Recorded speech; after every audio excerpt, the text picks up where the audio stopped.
My name is Su Yeong Kim, and I'm a faculty member in the Human Development Family Sciences program at the University of Texas at Austin.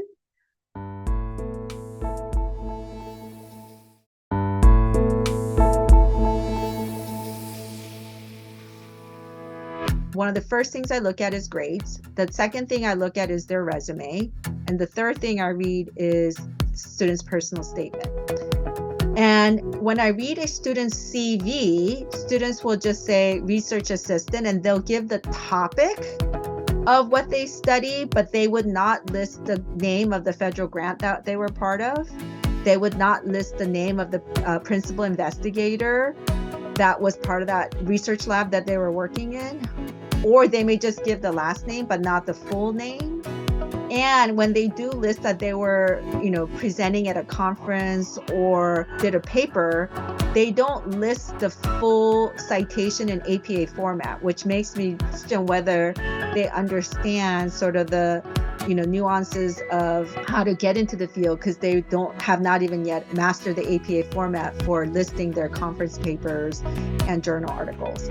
So I would recommend paying attention to the resume, making sure the PI's full name is on there, and if it's an NIH or NSF funded grant, making sure the full grant number is on there. And if they're going to list any journal or conference papers that they've done, they listed in APA style the format of the types of program that you're applying to, so that it looks like the type of CV that other professionals in the field would have.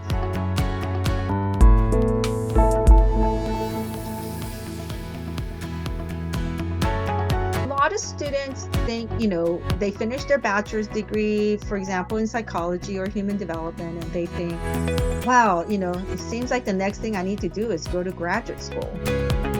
But then, of course, there's graduate programs at the master's level and also at the Ph.D. level. So some students just think, oh, I should just get a master's degree because it's the next step. I'm not sure if I want to do the Ph.D.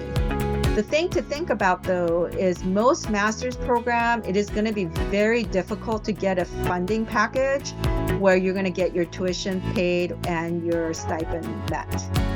If you apply to a PhD program and get in straight from a bachelor's degree, that's when you could go to school where you get a stipend and you get tuition reimbursement for getting your degree. So if you think doing the PhD may be your ultimate goal, it's actually going to be saving you time and saving you money if you go straight to the PhD rather than doing a master's degree, mainly because the master's degree often does not come with funding packages that will pay for the tuition or the stipend. The other thing students really struggle with in the psychology field is, they went into psychology and realized they really want to be in the helping profession, but they're not really interested in the research side, in which case it may actually be a better idea to do a master's degree in such as counseling or licensed professional, where you're doing more of a clinical degree, and you want to just do the PhD only if you're thinking you want to do research, because the PhD is for the research. So you really have to love research to be doing the PhD. But if you think you're more interested in the clinical side, we strongly recommend applying to like a Psy.D program, social work, family and marriage therapy, occupational therapy. Those are all areas where you can have a route towards clinical work, therapy type of works, especially the Psy.D relative to the PhD, and you would want to pursue the PhD route only if you're pretty certain you want to do the research. So in the future, you see yourself doing research in addition to teaching, then of course the PhD. If you see yourself being in a setting where you're providing therapy on a day-to-day basis, then maybe Psy.D, social works, counseling, occupational therapy, or family and marriage therapy may be the better route to go.